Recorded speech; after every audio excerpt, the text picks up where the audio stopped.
Demat, poen e chui an euliad videoioù divarbenn an niver aor. Un niver kevrinus hag a zo an ean e pepler, alc'hwez avraventez hag an harmoniez, met gwire, evel boaz, klaskomp, pem troad d'ar maout. Da genta, krogomp gant an niver aor savouriez hag en ar zouker. Pegen kevrinus eo ar piramidennoù.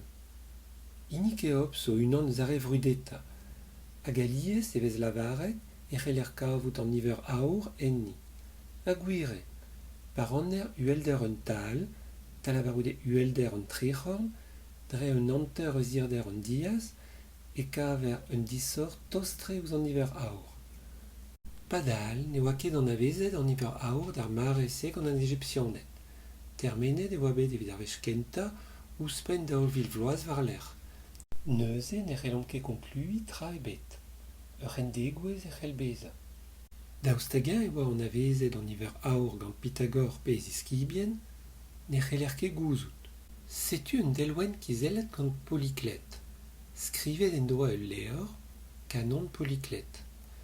Ennañ e tispleg reolennoù harmoniez ar c'horf, evit sevel delwennoù eneus. Da skouer, ar penn a rank bezañ keit hag eus seizvedenn eus ar c'horf. A reiñ a rak kenfeurioù all evit ar peurez eus ar c'horf. A kenfeurioù estum kevrennoù niveroù an terin. Rak evit ar resianet eus an en amzer e veze diazezet an harmoniez var kevrennoù niveroù an terin. Dremañ ne kerasionel an niver aor, ne vije ket bet poueleg implijout an ean evit sevel figurennoù eneus. Aliez, evit skeudennaouiñ implij an niver aor savouriez, evez diskouezet ar partennon. Gelout a reer lakad an ean en ur souer gornek aor war a seblant. Met sellom a dost. En traoñ e oa bet lakaet an diri kenta skouer gornek. Perak trucha e gise. Evit ma klotfe ar gwirvout gant an deorien evel just. Kenta termenadur an niver aor a zo bet miret eo hini Euclid. Gwelet a studiet on eus an ean video kenta. Red e rezisat ne oa anno ebet eus an harmoniez d'ar mare-se.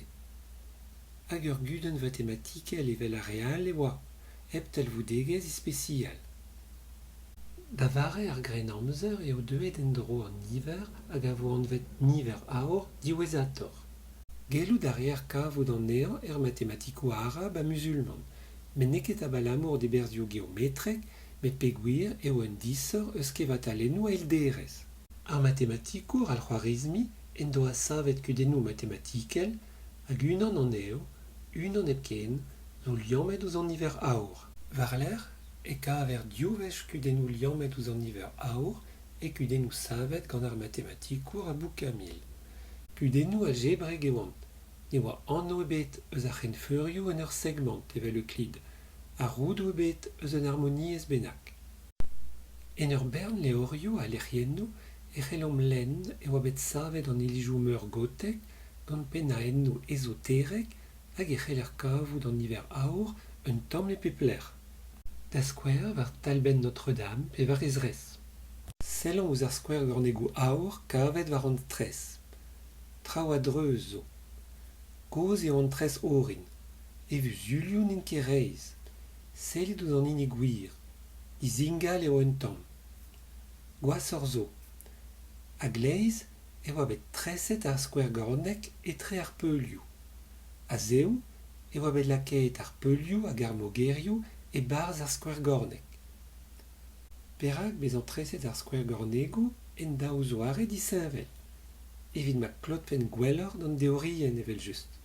E gwirionez, neus meneg ebet eus an niver aor lerioù disavouriez, nag en amzer, nag er gren amzer. Met reforz klask e c'heller kavout an ean un tamm e pepler.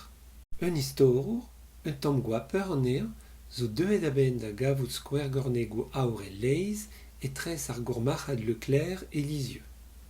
Tro-drom il bemkan e oa bet skrivet ul levr an vet ar c'henfeur doueel gant Luca Pacioli, lean a matematikour an ean, ul levr skeudennaouet gant Léonard de Vinci. Ennañ eo meneget an niver aor, met gant eus savboen nevez. Gwelout arelou capaccioli an niverou an rationel evel niverou kevrinus envel ouz kevrinou a religion. Padal evit an delwennou hag ar savoriez e ad kemeras ken feurioù vitruv, da lavarede kevrennou niverou an terin. Memes mod, neus meneg ebet eus an niver aour evit tolennou Léonard de Vinci. Gelout are klask an ean Cousteau pe Gusto en e dolennou, met red eo trucha un tammig an e dalvez ket kalsadra. E pen kenta an antek vet kanvet e vo e jinet an droien niver aour. Eus pelec'h e teu resis den ne war. E kreiz an antek vet kanvet e vo e broudet un deden bras evit an niver aour gant ar psychologour alaman Adolf Zeissing. Vezañ e c'heller displega ur bern traoù gant an niver aour. Kemen war an tachennou arzel a war an tachennou skiantel. Berz e doe gret un despet desel skiantel douetus. E pen kenta an ugen vet kanvet e vo e brud an niver aour en e var. Ad kemeret a goleket e vo emenochou Adolf Zeissing gant Mattila Gika, ur prinz. Barz, skrivagner, iginour, matematikour, istorour, milour, avokat, diplomat a ministre. Ur sel mystik en doa war an niver aour hag e sonjet ean e oa bet kuzet a ratos gant skol Pythagore. Hag e streget ar monument chou en doa klasket studial ken feurioù ar c'horf en doa e faltazius a gweneler. Un nebeud ar zourien savourien zo bet levezonet gant ar c'hisse. Le Corbusier da skouer. Dre ideologiez en de savet savadurioù jedet o mentou divar an niver aour. Met a ben a fin eo en emeden an on ket sur e blij fe din beva en ur randi ken izel e lein. Hag ur vojenal evit kloz a lodenn an arzou hag ar vraventez. Setu skouar gornegou a bep ment. Goulennon digant tud, dibab an hini brawa. Lennet meus meur a vech evez dibabet ar skouer gornegou aour muioc'h eget a real. Pez ne ket gwir pa vez renet arnodennou en un doare skiantel. Ha pa sonjont, maz eo ar skornegou aour braouer eget a real, perak e kavont tolennou, skrommoù, a leorioù a bep ment. A ben ar fin ne chom ket kalz a dra eus an niver aour en arzo. Met un dra a glevo maliez eo a liam etre an niver aour pe euliad Fibonacci hag an troelennou er plant, er c'hegin hag er galaksiennou zo ken. Pez a ziskouez bezans an niver aour en olvet a bez. Selom ouz an traoù a dostor. Kemerom un aval pin a kontom an troelennou.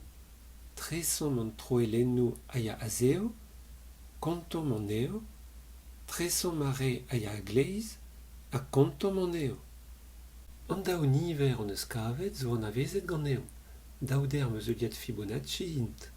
Evit ur vech, an eus kavet un dra liammet davad ouz an niver aour. Ar memestra a c'heller merzout e kalonnen ar bleunioù. Padal a vechou ninkedez adresa, pe niverus kenan.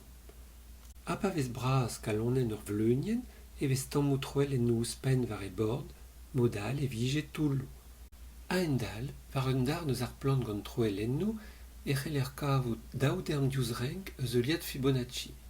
Perak, lakaet meus liammou varzion displegaden e deskrivaden ar video, evit ar regalonek, rak luziet eo ar jeu. Met gwir a skiantel eo. Troelennou logarithmek a c'heller kavout war gregin zo, met troelennou a ninket troelennou aour peur liesa. Hag ar skeudenn man da skouer a ziskouez ar c'hontrol eus ar pez eo 107 prouy. Memestra gant ar galaksiennou. Un tamm e pepler e c'heller lenn o deus brankou estum troelennou aour, pez ne ket gwir tamm bet. Pa studier an niver aour e c'heller merzout evez eilet a peget ar memestrao a lerien da lerien, a skrivet e leorioù zo ken, me pa glasker gwiria an eo, ne chom ket kalsadra. Estreget e troelennou plant zo neus ket eus an niver aour tro-dro deomp, ha n'en deus liambet gant ar vraventez. Perzio matematikel en deus, met pas muioc'h eget real, ha niverou kalz pouezus hor zo. Neuze, dre vraz eo istor an niver aour istor ur vojen. Pe adra da aweni kontadourien un dezbennak. Piv a war.